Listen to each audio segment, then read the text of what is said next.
Assalamualaikum warahmatullahi wabarakatuh. Salam sejahtera untuk kita semua.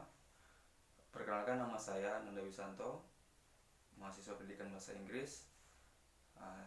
Hari ini atau dalam kesempatan ini saya akan membuat video lagi tentang pendidikan. Namun yang saya bahas tentang video kali ini ialah tentang masalah pendidikan yang ada di Indonesia. Jadi dalam masalah-masalah pendidikan ini akan saya bagi menjadi dua sesi ya. Yang pertama yakni masalah-masalah pendidikan yang dihadapi oleh siswa. Kemudian dalam video selanjutnya yaitu masalah-masalah yang dihadapi oleh guru dalam dunia pendidikan. Seperti itu. Baiklah teman-teman, berbicara tentang sebuah pendidikan, tentunya kita semua berharap semua berjalan dengan lancar guna untuk mencerdaskan kehidupan bangsa itu sendiri. Semuanya kita tuntut untuk menjadi sempurna. Semuanya kita harapkan bisa bisa merata pendidikan ini di Indonesia, bisa menyeluruh dan bisa segala sesuatunya itu sudah baik. Namun kenyataannya ternyata masih banyak kita temui itu masalah-masalah yang ada di dunia pendidikan. Mungkin teman-teman juga biasa lihat di video-video di sosial media, banyak siswa-siswa itu yang memang mengalami masalah pendidikan dalam hal sarana prasarana, dalam hal kurikulumnya, dalam hal biaya dan lain-lain sebagainya. Oke. Nah, dalam video kali ini saya membahas dua masalah. Sebelumnya saya sudah melakukan riset di salah satu sekolah untuk respon beberapa siswa, yang mana dominannya dua masalah ini yang memang sedang mereka hadapi di sekolah itu. Nah, jadi masalah pertama yaitu karena kita sudah atau belum lama ini kita tahu kita menghadapi masa pandemi COVID-19, yang mana segala sesuatunya itu bergantung pada sosial media atau bergantung pada internet. Nah, dari segi pekerjaan, kemudian kantor-kantor, sampai di sekolah pun semua memakai jasa sosial media. Kita tahu dalam dunia pendidikan itu kemarin cara belajarnya itu via online atau tatap muka melalui jaringan seperti itu. Ada yang menggunakan Zoom, ada yang menggunakan Google Meet. Jadi semuanya dilakukan upaya-upaya pemerintah melakukan hal-hal demikian supaya proses pembelajaran itu masih bisa berlancar atau masih bisa berjalan dengan lancar seperti itu. Namun pada kenyataannya ketika pandemi sudah mulai berakhir, alhamdulillah ya, kita sudah menghadapi masa setelah pandemi, dan alhamdulillah saya sangat senang juga melihat sekolah-sekolah sudah bisa masuk kembali bertatap muka, meskipun ada beberapa sekolah yang melakukan pembatasan jam masuknya atau pembatasan siswanya bergantian masuk di dalam kelas seperti itu. Jadi dalam beberapa siswa yang saya tanya itu, masalah apa yang mereka hadapi setelah melakukan libur panjang, yang mana setelah 2020, kalau tidak salah ingat saya 2020 di bulan Maret itu sekolah-sekolah sudah mulai libur sampai dengan belum lama ini semester yang berjalan ini yang mereka baru masuk 2022. Jadi kurang lebih ada 2 tahun ya, ada 2 tahun mereka belajar di rumah. Mereka belajar menggunakan HP atau menggunakan laptop, menggunakan via Zoom seperti itu. Jadi setelah saya tanya kendalanya, mereka saat ini ternyata masih ketergantungan dengan sosial media atau ketergantungan dengan internet. Segala sesuatunya mereka masih berpatokan sama internet. Nah, hal ini menjadi masalah bagi beberapa siswa yang lainnya yang mungkin aktif dalam dialog, aktif dalam diskusi. Nah, kita tahu kalau orang sudah pegang HP itu kan kadang sudah sulit untuk diajak komunikasi. Dengan dunia modernisasi itu, yang jauh jadi dekat, yang dekat pun kadang jadi jauh seperti itu. Jadi kendalanya mereka sangat ketergantungan terhadap sosial media, terhadap internet, seperti itu. Jadi ketergantungan ini menjadi momok juga bagi siswa-siswi dalam menghadapi ujian nantinya, karena kita tahu ketika ujian itu ya jangankan HP, kunci jawaban yang ada di kertas-kertas pun tidak boleh ya ada itu, tidak boleh istilahnya menyontek. Nah, jadi dari ketergantungan itu nanti akan berdampak ketika mereka akan ikut ujian mid atau ujian final semester, itu berdampak bagi mereka karena ketergantungan itu. Jadi masalah-masalah ini harus segera dituntaskan, harus segera istilahnya dicari jalan keluarnya, dicari solusinya bagaimana supaya siswa itu tidak ketergantungan terhadap dunia internet. Mungkin salah satu yang bisa diberlakukan yaitu dengan siswa atau guru dalam hal ini bisa memberikan tugas yang memang sifatnya itu diskusi, tugas-tugas di kelas yang sifatnya diskusi. Nah, dengan diskusi mereka akan berinteraksi satu sama lain, akan berkomunikasi satu sama lain. Jadi dengan diskusi tersebut bisa meminimalisir siswa dalam ketergantungan dunia internet, seperti itu. Atau memberikan tugas yang memang sub pokoknya ada di dalam buku, seperti itu. Materi-materinya sudah tertera di dalam buku. Memang dunia sekarang ini semua orang bisa menjadi pintar, semua orang bisa mengetahui. Kita tahu internet itu segala macam pertanyaan yang kita ajukan kepada dia, maka dia akan bisa jawab. Banyak referensi dari internet itu. Nah, cuma dari segi edukatifnya memang baik, cuman dari segi ketergantungannya ini yang memang harus kita tuntaskan. Jangan sampai kita lalai dengan hal-hal lain ketika sudah menggunakan internet, seperti itu. Jadi ya saran saya kepada mungkin tenaga pendidik ya, bisa memberikan tugas yang memang sifatnya itu diskusi, agar siswanya tidak bekerja sendiri. Ketika dia mentok atau ketika dia tidak mengetahui jawabannya, dia bisa bertanya ke teman yang lainnya. Jadi ada komunikasi dua arah di dalamnya, agar ketergantungan internet tadi itu bisa minimal atau bisa diperkecil lah, seperti itu. Kemudian masalah yang kedua yaitu mungkin sudah menjadi masalah umum ya di beberapa sekolah di pinggiran atau di pelosok-pelosok itu, mengenai sarana prasarana.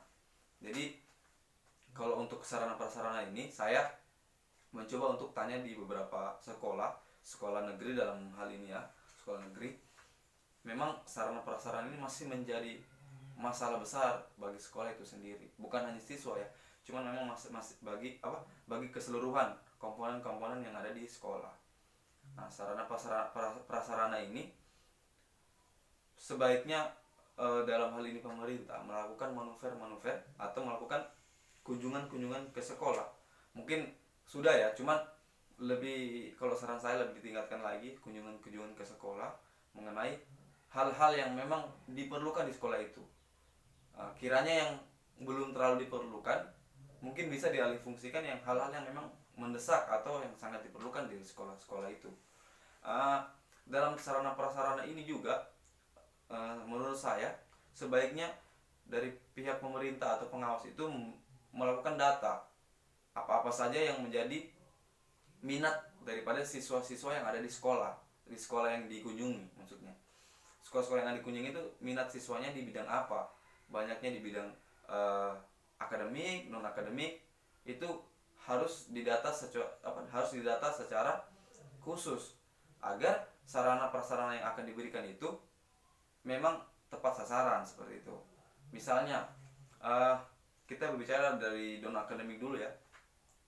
Dari non akademik itu minat-minat siswa di dalam sekolah itu lebih banyak olahraganya itu mungkin di sepak bola atau olahraga bulu tangkis. Jadi diupayakan bagaimana sarana prasarana di sekolah itu bisa dibuat dalam hal ini lapangannya, kemudian alat-alat lain yang mendukung memang siswa bisa menggunakan fasilitas-fasilitas yang ada. Dari segi akademiknya sebaiknya saat ini pemerintah harus lebih bisa mengeluarkan buku paket, kalau saya melihat fenomena yang ada ya, sekarang lebih banyak buku itu tema dan tema. Jadi hanya atau LKS. Jadi hanya bagian-bagian kecil atau hanya sebagian kecil dari materi yang ada terdapat di tema itu. Jadi mereka terbatasnya referensi membuat mereka juga nantinya beralih ke ini dunia internet. Jadi menurut saya kalau buku-buku paket selama waktu saya sekolah lalu itu sangat jelas sekali ya, apa yang ada di soal pasti kita cari di buku itu jawabannya ada seperti itu, entah dari yang pilihan gandanya atau sampai esai teksnya itu terdapat di buku paket itu sendiri. Jadi mungkin dalam hal ini pemerintah bisa melakukan pengadaan buku paket yang lebih banyak lagi, yang lebih luas lagi cakupannya. Materi-materi yang dalam buku paket itu bisa mencakup semua yang diinginkan oleh siswa, keresahan-keresahan siswa itu bisa mencakup di buku paket itu sendiri, seperti itu ya. Jadi teman-teman, berbicara tentang sebuah masalah ini sebenarnya ada karena kadang kelalaian dari kita sendiri. Nah, masalah ini ada dari seharusnya tindakan yang kita buat cuman kita tunda, jadi muncullah masalah-masalah seperti itu. Nah, dalam pendidikan ini kita tahu semua hal yang berhubungan dengan masalah kadang masih disepelekan. Fokus pemerintah kadang masih di sekolah-sekolah yang ada di kota atau pinggiran-pinggiran kota. Ketika mereka melihat sekolah-sekolah di kota itu sudah berjalan dengan baik, nah, kadang pemerintah berpikirnya sudah pendidikan di Indonesia ini sudah dikatakan baik. Cuman kan kita lihat fenomena yang ada di sekitar kita, atau biasa sekarang ini lantaran sosial media sudah berkembang, kita bisa lihat di Instagram, YouTube itu banyak siswa-siswi yang sangat-sangat memerlukan perhatian khusus dalam hal ini di dunia pendidikan. Kita tahu beberapa waktu lalu saya lihat itu masih SD, dia dengan temannya, dengan adiknya itu berjalan menyusuri hutan sehingga dia bisa tiba di sekolah, dan dia berangkat dari waktu subuh sampai di sekolah itu dia sudah supaya dia tidak terlambat di sekolah maksudnya. Jadi menempuh perjalanan kurang lebih 3-4 jam ini untuk siswa kelas SD itu menurut saya itu sangat beban ya untuk mereka. Ya untung-untungan jika semangat mereka itu terus konsisten. Jangan nanti ketika mereka konsisten ternyata orang tuanya mungkin dalam hal ini memberi sangat kasihan ya kepada mereka, kalau mau sekolah harus berjuang sekali gitu. Jadi pemerintah harus bisa juga melakukan pendataan bahwasanya mendirikan sekolah-sekolah yang ada di pelosok, sekolah-sekolah satap, sekolah-sekolah yang diperlukan untuk siswa yang mungkin daerahnya masih jauh dari pemukiman warga. Jadi mereka dibuatkan sekolah khusus menurut saya, supaya atau mereka bisa diberikan tempat tinggal yang dekat sekolah, diberikan tunjangan dan dalam hal ini supaya mereka bisa beli buku, seragam dan lain sebagainya. Jadi tunjangan hal seperti itu perlu kalau memang pemerintah ingin melakukan terobosan-terobosan dalam masalah pendidikan. Jadi menurut saya program-program yang dicanangkan pemerintah ini eksekusinya juga harus sangat baik begitu. Karena kita tahu dunia pendidikan saat ini dalam hal ini Menteri Pendidikan Pak Nadiem Makarim ini memberikan penambahan dana ya untuk pendidikan, supaya tujuannya saya pikir tidak lain dan tidak bukan di samping untuk mencerdaskan kehidupan bangsa, mensamaratakan pokok-pokok daripada pendidikan itu sendiri. Jadi sekolah-sekolah yang ada di daerah tidak jauh beda dengan sekolah-sekolah yang ada di kota, atau bahkan bisa setara seperti itu. Jadi masalah pendidikan yang lainnya itu yang sempat saya bahas di video sebelumnya, ya ini tentang bagaimana sekolah negeri ini harusnya menjadi patok atau menjadi patok ukuran daripada sekolah swasta. Kita tahu sekolah swasta saat ini sangat jauh berkembang daripada sekolah-sekolah negeri. Makanya ketika zonasi diberlakukan, banyak siswa-siswi yang memilih sekolah swasta, karena di sekolah swasta zonasi itu tidak diberlakukan. Untuk beberapa sekolah itu tidak diberlakukan.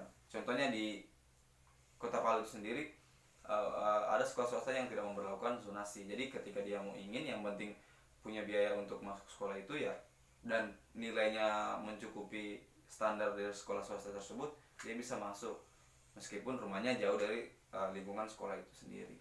Nah, jadi tugas pemerintah dalam ini sangat berat ya, dalam dunia pendidikan itu fokusnya juga sangat berat. Jadi sama-sama kita masyarakat mendukung pemerintah dalam hal ini untuk mengupayakan masalah-masalah yang ada itu bisa terselesaikan seperti itu. Jadi